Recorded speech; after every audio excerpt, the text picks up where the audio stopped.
過嚟望下呢度啦，33萬啦，只需要33萬，但係一定要係 full pay 啊。Anyway，我從呢個單位嘅門口開始講起啦。首先見到呢個係指紋鎖配埋俾你噶啦吓，呢邊有個洗手間位置，趕收翻嚟全部安排晒噶啦。呢邊有個細房啦，呢邊有 LDK 開放式廚房啊，鞋櫃、櫥櫃全部配晒俾你啊，唔可以明火啊，只可以電磁爐。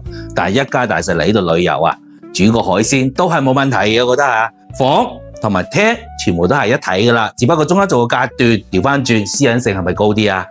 望出外邊嘅一線海景，過嚟望下呢度啦，33萬啦，只需要33萬，但係一定要係 full pay 啊！記得呢樣嘢，全款一定 full pay 嘅。